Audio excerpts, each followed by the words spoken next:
அதாவது என்னுடைய ஞாபகம் சரினா என்னுடைய காலத்தில் நான் பார்த்ததில் மிகப்பெரிய அழிவை வந்துட்டு இந்த இப்போ சுனாமி, கொரோனா, அதே மாதிரி இந்த மூணாறு, அதே மாதிரி இப்போ வயநாடு, இங்கெல்லாம் நடந்த சம்பவங்கள் வந்துட்டு பயங்கரமான சம்பவங்கள் தான். ஸோ இதே மாதிரி இனி நடக்குமா?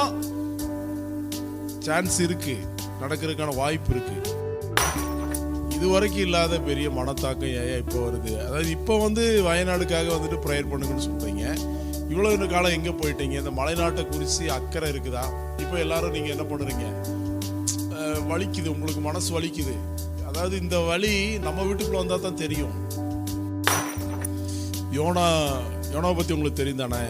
யோனா தீர்க்கதரிசியுடைய அந்த ஹிஸ்டரியை பார்த்துன்னு சொன்னா, அவர் ஒரு டைம் நல்லா பயன்பட்டவர் தான். ஆனா ஒரு நாள் பாருங்க, இந்த ஆமணக்குக்காக ரொம்ப பிரச்சனை பண்ணுவார் ஆண்டவர்கிட்ட. இந்த ஆமணக்கு செடி தான் இன்னைக்கு நிறைய பேருடைய விஷனா மாறிவிட்டது. மிகப்பெரிய வேதனை சகோதரர்களே.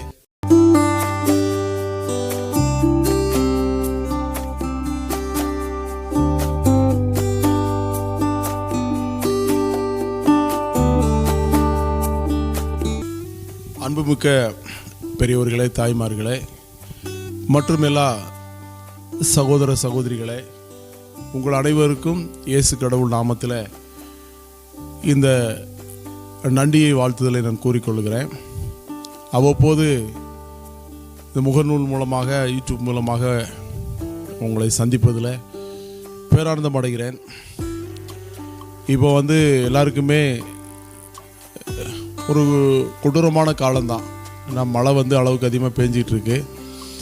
அழிவும் அங்கங்கே ரொம்ப பெரிய அளவில் நடந்துக்கிட்டு இருக்குது. அதாவது நம்ம இப்போ கிறிஸ்துவ சமுதாயம் எப்படி இருக்கணும் அப்படின்னு சொன்னால், ஒரு இந்த தீயணைப்பு படை இருக்கிறாங்களா, அல்லது 108 ஆம்புலன்ஸ் சர்வீஸ் பண்ணக்கூடியவங்க, அவங்க மாதிரி இருக்கக்கூடாதுங்கிறேன். புரியுது? அவங்களுக்கும் நமக்கு என்ன வித்தியாசம்? ஸோ அவங்க நடந்து முடிஞ்சதுக்கு அப்புறம் தான் ஸ்பாட்டுக்கு வருவாங்க. நம்ம இதை நடக்காமல் காக்க வேண்டியதான உத்தரவாதம், பொறுப்பும் நமக்கு இருக்கு. கடவுள் நம்மகிட்ட கொடுத்துருக்கிறாரு. இதை நம்ம மறந்து நல்லா மூக்கு மூட்டை தின்னுட்டு ஊர் சுற்றி, உலகத்தை சுற்றி செல்ஃபி அடிச்சுக்கிட்டு விளம்பரத்துக்காக வாழ்வது உண்மையிலேயே விசாரிக்கக்கூடிய ஒரு குற்றமாகும் என்னை பொறுத்த வரைக்கும். அதாவது இன்னைக்கு எல்லாருக்குமே ஒரு பேரு பிரஸ்தாம விளம்பரம் தான் அவசியம் அப்படிங்கிற கான்செப்டில் கிறிஸ்துவ சமுதாயம் ஒரு பக்கம், மற்ற நம்பிக்கையுடையவர்கள் மறுபக்கம் வாழ ஆரம்பிச்சிட்டாங்க பாருங்கள். அதாவது ஒரு சில காரியங்களை நான் இன்னைக்கு நேற்றல்ல, என்னுடைய ஞாபகம் சரினா, நான் இந்த யூடியூப்பு, ஃபேஸ்புக்கில் எல்லாம் பேசுகிறதுக்கு முன்னாடி லைவாக நிறைய மேடைகளில் பேசியிருக்கிறேன். நான் ஏறக்குறைய ஒரு 10-14 பத்திரிக்கை வெளியிட்டிருக்கிறேன். அதில் எல்லாம் பேசியிருக்கிறேன். ஒரு 2000-3000 மேடையில், தெருவில் எல்லாம் பேசியிருக்கிறேன். அது எனக்கு ஞாபகத்துக்கு வருது. அப்போ எங்கேயுமே மக்களை எச்சரித்து மக்களுடைய நன்மைக்கு ஏதுவான காரியங்களை தான் எடுத்துரைத்து கொண்டு இருக்கிறோம். கேடு வருது, மக்களுக்கு பாதகமான சில சூழ்நிலைகள் வரப்போகுது, இதில் நீங்கள் உஷாராக இருக்கணும், உங்களை நீங்கள் காத்துக்கொள்ளணும் அப்படிங்கிற கான்செப்டில் தான் நம்ம பேசிக்கிட்டு இருக்கிறோம். எச்சரிப்பின் செய்திகளை நம்ம வெளியிட்டு கொண்டிருக்கிறோம். அது நிறைய பேருக்கு கசப்பாக இருக்குது, கண்டிக்கும் போது கசக்குது. ஆனால் மட்டும் சர்க்கரையாக பேசணும் அப்படின்னு தான் எல்லோரும் விரும்புகிறாங்க. இவர் மட்டும் ஏன் இப்படி பேசிக்கிட்டு இருக்கிறாரு?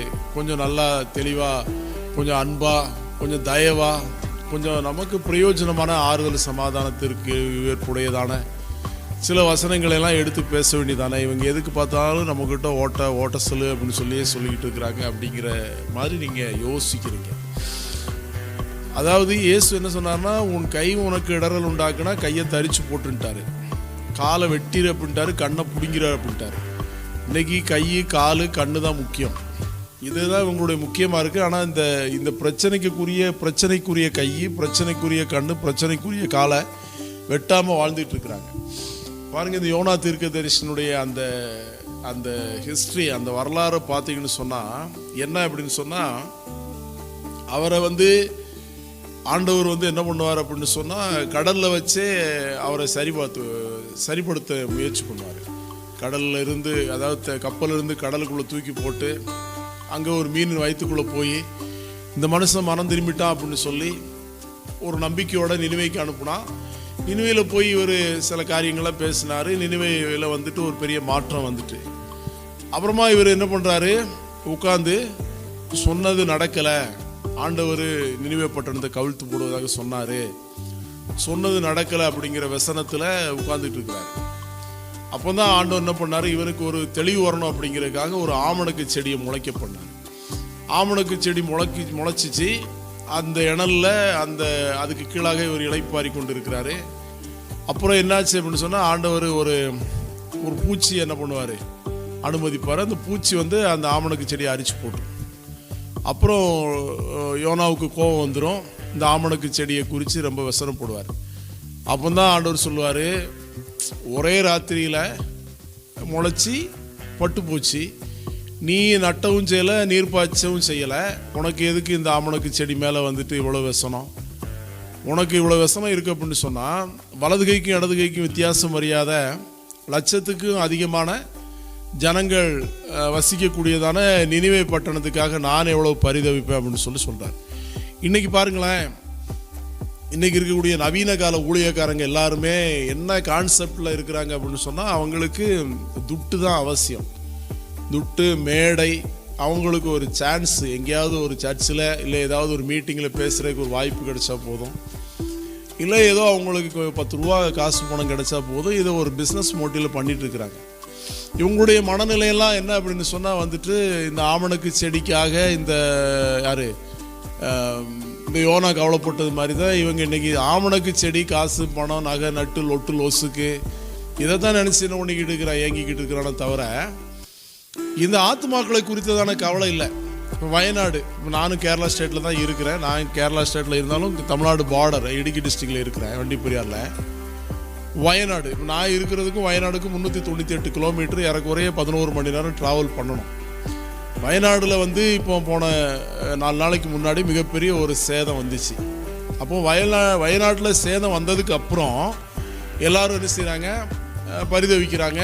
நிறைய பேர் இதை ப்ரேயர் பாயிண்டாக எல்லாருக்கும் அறிவிப்பு கொடுக்குறாங்க. பாருங்கள், ப்ரேயர் பண்ணுங்க, ஜெபம் பண்ணுங்க அப்படின்னு சொல்கிறாங்க. அப்போ என்னை பொறுத்த வரைக்கும் வந்துட்டு இதெல்லாம் தப்பான ஒரு கான்செப்ட். அதாவது வருவதற்கு முன்பதாகவே நாம் என்ன செய்யணும், அந்த பிரச்சனைக்கு தீர்வு கட்டணும். இப்போ நம்ம ஒரு தீயணைப்பு படை வீரர்களைப் போலவோ அல்லது ஒரு 108 ஆம்புலன்ஸை சர்வீஸ் பண்ணுறவங்களை போல நாம் இருக்கக்கூடாது. ஏன்னா அவங்களுக்கு நமக்கு என்ன வித்தியாசம், அவங்க நடந்து முடிஞ்சதுக்கு அப்புறம் தான் வருவாங்க, தகவல் அறிந்த பிறகே வருவார்கள். நம்ம அப்படி கிடையாது. இந்த மாதிரி வராமல் நம்ம பிரார்த்தனை பண்ணணும், இந்த மக்களை எச்சரிக்கணும் அப்படிங்கிற கான்செப்டில் நம்ம செய்யணும். இது இப்போ யாரை ஆண்டவர் கேள்வி கேட்பார் அப்படின்னு சொன்னால், அரசாங்கத்தை கேட்பாரா, இல்லைனா அங்கே இருக்கக்கூடிய மக்களை கேள்வி கேட்பாரா அப்படின்னு சொல்லி கேட்டால் சான்ஸே இல்லை. யாரை கேள்வி கேட்பார் அப்படின்னு சொன்னால், இந்த ஊழியர் செய்கிறவங்கள தான் கேட்பார். ஏன்னா நாட்டுக்காக, வீட்டுக்காக, மக்களுக்காக பிரார்த்தனை பண்ண வேண்டியதும், அந்த ஜனங்களுக்கு காஸ்பல் சுவிசேஷத்தை அறிவிக்க வேண்டியதும், அவங்கள நல்வழிப்படுத்த வேண்டியதும் அது கிறிஸ்துவ சமுதாயத்தினுடைய மிகப்பெரிய பொறுப்பாகும். அதில் நம்ம இன்னைக்கு எத்தனை பேர் நம்ம சிறப்பாக சீராக பணியாற்றுகிறோம் என்று சொல்லி கேட்டால் இல்லை. நான் கொஞ்சம் கூட வெளிப்படையாக பேசுகிறேன். எல்லா டிபார்ட்மெண்ட்லையுமே டே நைட், அதாவது இரவு பகல் பணி செய்வார்கள். ஆனால் ஊழியக்காரங்க மட்டும் ஞாயிற்றுக்கிழமை மட்டும்தான் செய்வாங்க. பாருங்கள், பாக்கி வாரத்தில் அவங்களுக்கு 5 நாள் 6 நாள் ஓய்வு நாளாக மாறி விடுகிறது. ஏதோ ஒரு விசிட்டிங் பண்ணுவாங்க, ஏதோ ஒன்று பண்ணுவாங்க, ஞாயிற்றுக்கிழமை என்ன பண்ணுவாங்க, அந்த சபையில் பேசுவாங்க, ஏதோ ஒன்று பண்ணிட்டு அந்த கிடைக்கிறத வாங்கிட்டு அவங்க ஓட்டு போயிடுவாங்க.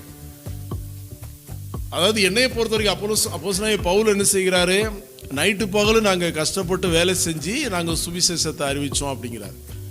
அதே பவுல் சொல்கிறாரு, அப்போஸ்தலர் புத்தகத்தில் 20வது அதிகாரத்தில் ஒருவனுடைய வெள்ளியையோ பொண்ணையோ நாங்கள் எச்சிக்கவில்லை, நீங்கள் அறிந்திருக்கிறபடி எனக்கும் என்னுடையவர்களுக்காக இந்த கைகளே பிரயாசப்பட்டு வேலை செய்தது, அப்படி வாங்குவதை பார்க்கணும், கொடுக்கறதை மேல் இது இயேசு சொன்னதை நான் செய்கிறேன் அப்படிங்கிறார், நான் உங்களுக்கு செஞ்சு காட்டுறேன் அப்படிங்கிறார்.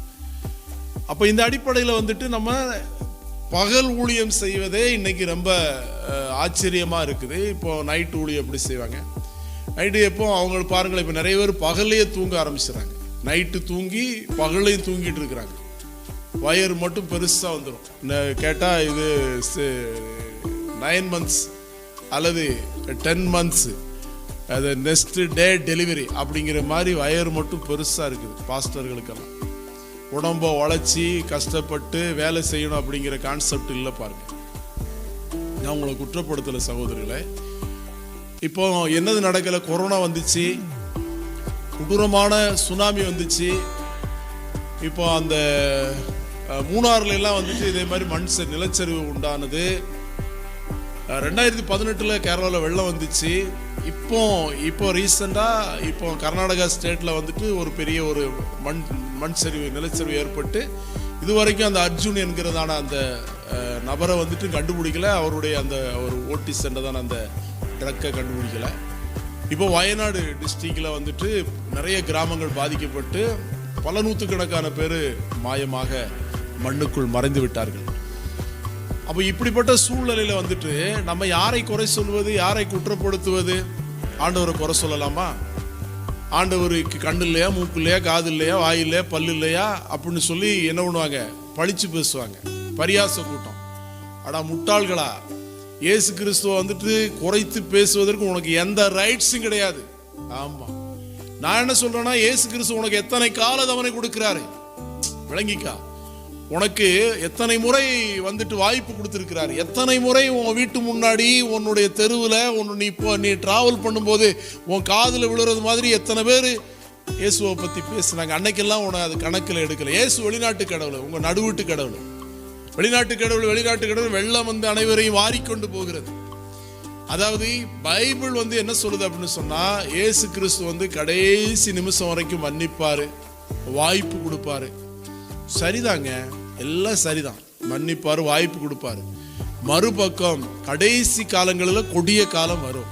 கடைசி காலத்துல அழிவு உண்டாகும். இயற்கை வானத்திலேயே அழிவு உண்டாகும், பூமியிலேயே அழிவு உண்டாகும். ஏன்னா எல்லாம் அவருடைய வார்த்தையினாலையும் அவருடைய கிரியைகளினாலும் சிருஷ்டிக்கப்பட்டது. வானம், பூமி, நீர், நெருப்பு எல்லாமே அவருடைய வார்த்தையினால சிருஷ்டிக்கப்பட்டது. அதனால வந்துட்டு கடைசி நாட்களில் அழிவு வரும். ஜனத்துக்கு விரோதமாக ஜனம் எழும்புவாங்க, ராஜ்யத்துக்கு விரோதமாக ராஜ்யம் எழும்பும். பஞ்சம், கொள்ளை நோய், பூமி அதிர்ச்சி இவைகளெல்லாம் உண்டாகும். இவைகளெல்லாம் வேதனைகளுக்கு ஆரம்பம் என்று இயேசு சொல்லியிருக்கிறார். அப்ப நடக்காது அப்படின்னு சொல்லல, நடக்கும் அப்படின்னு சொல்ல. இதெல்லாம் பார்த்துட்டு உனக்கு மனம் திரும்புவதற்கு மனசு இல்லை. நீ இப்ப கடவுளை குறை சொல்லிக்கிட்டு மூளையிலையும் உட்கார்ந்துக்கிட்டு என்ன பண்ணிக்கிட்டு இருக்கிற, புலம்பிக்கிட்டு இருக்கிற. அதனால இப்பவும் ஒன்றும் கெட்டு போகல. இப்ப சாகாமல் பிழைத்து இருக்கிற உங்களுக்கு தான் நான் பேசிக்கொண்டு இருக்கிறேன். செத்தவங்களுக்கு நான் பேசலைங்க. செத்தவங்களாகவே இருக்கட்டும். உயிரோடு இருக்கிற உங்களுக்கு பேசுறேன். நீயும் நாளைக்கு ஒரு நாள் சாவ. உன்னுடைய சாவுல வந்துட்டு ஒரு சரித்திரம் படைக்கணும். நீ வந்து கிறிஸ்து இயேசுக்குள் மரித்தால் உனக்கு மோட்சம் கிடைக்கும். இயேசுதான் வழி, அவர் தான் சத்தியம், அவர் தான் ஜீவன். இதுக்கு மேல ஒரு வெளிப்பாடு அவசியமே இல்லை. வழி அவர் தான். அந்த வழியை விட்டுட்டு நீ எந்த வழியோ போனாலும் சரி, வேளாங்கண்ணி வழியா வந்தாலும் சரி, மக்கா வழியா வந்தாலும் சரி, சௌரிமலை வழியா வந்தாலும் சரி, மோட்சம் போக முடியாது தம்பி. கிறிஸ்து இயேசு நமக்கு காண்பித்த வழியைத்தான் நம்ம பின்பற்றணும். நான் இனி டைரக்டா தான் பேசுறேன், இன்டைரக்டா பேசல. இயேசுவை வந்துட்டு சுத்தி வளைச்சி ஒளிச்சு மறைச்சு உங்களோட பேசணுங்கிற அவசியமும் எனக்கு இல்லை. இப்போ என்னது, பல மாநிலங்கள்ல வந்துட்டு இப்பவுமே இந்த பிஜேபி ஆளக்கூடிய சில மாநிலங்கள்ல மதமாட்ட சட்டத்தை கொண்டு வந்திருக்கிறாங்க. சரிங்களா? மதமாட்ட சட்டத்தை வலுப்படுத்தி இருக்கிறான். சரியா? ஜாமீன் இல்லாத வழக்கு போடுவோம் அப்படின்னு சொல்லியிருக்கிறான். இது எதுக்கு? அவன் தலையில அவன் நெருப்பள்ளி போடுறான், அவ்வளவுதான். சரியா? சுவிசேஷம் எந்த நாட்டுல, எந்த வீட்டுல, எந்த தெருவில் சொல்லப்படுகிறதோ, அறிவிக்கப்படுகிறதோ, அந்த நாடும், அந்த வீடும், அந்த தெருவும், அந்த நபரும், அந்த குடும்பமும் பிரகாசமா இருப்பார்கள். நான் சொல்லட்டும், ஒரு சிறைச்சாலையில பவுல் என்கிற மனுஷன் என்ன பண்ணாரு? இயேசுவை பாடி அவங்க பிரார்த்தனை செய்தாங்க. அந்த சிறைச்சாலைக்கு மோட்சம் கிடைச்சிச்சு. சிறைச்சாலையினுடைய அதிகாரி என்ன பண்ணாரு? மனம் திரும்பினாரு. சரியா? எத்தனையோ அரசர்கள் மனம் திரும்பி இருக்கிறாங்க. கேட்டா என்ன, வெளிநாட்டு கடவுள், அந்த கடவுள், இந்த கடவுள்னு சொல்லி நீ மதமாட்ட சட்டத்தை கொண்டு வர அப்படின்னு சொன்னா ஒன்றும் பிரச்சனை கிடையாது. இயேசு பிரசங்கிக்கப்படுவார். இயேசுவை அறிவிப்பதற்கு காற்றும், நெருப்பும், நீரும் எல்லாமே இயற்கை அம்சங்கள், சூரியன், சந்திரன், நட்சத்திரங்கள், தாவரங்கள் அத்தனையும் இயேசுவை சுவிசேஷமாக அறிவிக்கும். விளங்குதா? ஆண்டவர் பேசாத மிருகம் ஒரு கழுதை என்ன பண்ணிச்சு? பேசிச்சு. அதையே பேச வச்சார் அப்படின்னு சொன்னா யாரை கொண்டாலும் இயேசு என்கிற கடவுளை அறிவிப்பதற்கு அவர் தயங்க மாட்டார். அதனால யோசிங்க. யோசித்து நிதானிச்சு சட்டத்தை என்ன பண்ணுங்க, ஏற்றுங்க. சரியா? ஆனபடினால இந்த இது என்னது, இப்போ வந்து நானே நிறைய முறை பேசியிருக்கேன். ஏன்னா போன மாசம் கூட நான் ஒரு லைவ்ல பேசினேன் மலைநாட்டை குறித்து. ஐயா, நமக்கு எப்பவுமே வந்துட்டு நம்முடைய மலைநாடுல இருக்கக்கூடிய நமக்கு வந்துட்டு பாதுகாப்பு வேணும் அப்படின்னு சொன்னா அது கடவுளால மட்டும்தான் முடியும். இப்ப இந்த முல்லை பெரியாறு டேமை குறித்து 2011 மிகப்பெரிய விமர்சனமும் போர்க்கொடி எழுப்பினார்கள். எப்படியாவது உடைஞ்சிரும் அப்படின்னு சொல்லி. ஏன்னா இது வரைக்கும் உடையலை. இப்போ இடுக்கி மாவட்டத்தில், இடுக்கி டிஸ்ட்ரிக்ட்ல வந்துட்டு 2 டேம் பிரதானமா இருக்குது. இடுக்கி டேமும் முல்லை பெரியாறு டேம். உடைஞ்சிச்சுன்னு வச்சுக்கிடுவோமே, உடைஞ்சிட்டுன்னு வச்சுக்கிடுவோம். ஏங்க, வயநாடுல வந்து ஒரு சில கிராமங்கள் தான் பாதிக்கப்பட்டுச்சு. இந்த முல்லை பெரியாறு டேம் இப்ப நான் இருக்கிறதுல இருந்து ஒரு 18 கிலோமீட்டருக்கு அந்த பக்கம் தான் அந்த டேம் இருக்குது. சரியா? இந்த முல்லை பெரியாறு டேம் மட்டும் உடைஞ்சிச்சு அப்படின்னு சொன்னா எத்தனை கேரளா ஸ்டேட்ல எத்தனை மாவட்டங்கள் பாதிக்கும் தெரியுமா? அதுக்கப்புறம் முதலமைச்சரால் ஏதாவது செய்ய முடியுமா? இல்ல மத்திய அரசால் ஏதாவது பண்ண முடியுமா? மாநில அரசால் பண்ண முடியுமா? இப்போ இந்த வானிலை அறிக்கையாளர்கள் இருக்கிறாங்க. அவங்க என்ன செய்வாங்க, அதை ஆராய்ச்சி பண்ணுவாங்க. இந்த மாதிரியெல்லாம் மழை பெய்யும், வெயில் அடிக்கும், காத்தடிக்கும், புயல் எழும்பும் அப்படின்னு சொல்லுவாங்க. அதை தடுத்து நிறுத்துவதற்கு ஏதாவது எக்யூப்மெண்ட்டை கண்டுபிடிச்சிருக்கிறாங்களா? கண்டுபிடிக்க முடியுமா? காற்றை, மழையை, புயலை, இடி மின்னலை தடுத்து நிறுத்தக்கூடிய அல்லது கொரோனாவை தடுத்து நிறுத்தக்கூடிய, கொடூரமான கொள்ளை நோயை தடுத்து நிறுத்தக்கூடிய ஏதாவது எக்யூப்மெண்ட், ஏதாவது மெடிசனை கண்டுபிடிச்சிருக்கிறாங்களா? அப்படி கண்டுபிடிச்சா அது வந்து ஒரு 100 பேர் இருக்கிற இடத்துல ஒரு ஆளை காப்பாற்றுமே தவிர பாக்கி 99 பேரை காலி பண்ணிடும். புரிஞ்சுக்காங்க. ஆனபடினால நான் ரொம்ப சீரியஸாக பேசிக்கிட்டு இருக்கிறேன். யூடியூப் பார்க்குற, ஃபேஸ்புக் பார்க்குறதான அன்புக்குரியவர்களை இதை நீங்கள் தள்ளி விட்டுறாதீங்க. இதை நீங்கள் நிறைய பேருக்கு இதை பண்ணுங்க. என்ன பண்ணுங்க, இதை வந்து நீங்கள் ஃபார்வேர்ட் பண்ணுங்க, அதாவது ஷேர் பண்ணுங்க, ஷேர் கொடுங்க. இந்த செய்தியெல்லாம் கேட்கட்டும். நான் இந்த வந்து பொழுதுபோக்குக்காக உட்காந்து பேசுகிற ஆள் கிடையாதுயா. எனக்கு அது பிடிக்கவே பிடிக்காது. பிரயோஜனமான காரியங்களை பேசி போய்கிட்டே இருக்கக்கூடிய ஆள் தான் நம்ம. சரிங்களா? நீங்கள் சிலர்லாம் நினைக்கிறாங்க, ஐயோ அந்த அவர் ராஜன் சாம்பல் அதெல்லாம் பெரிய மண்டக்கணம்னு நினச்சிக்கிட்டு இருக்கிறாங்க. நமக்கு அப்படியெல்லாம் ஒரு மண்டக்கணம் கிடையாது. நீ செய்யக்கூடிய தப்புக்கு நான் உடன்பட மாட்டேன், அவ்வளோதான். தான் உனக்கு எனக்கு ஒரு வித்தியாசம்.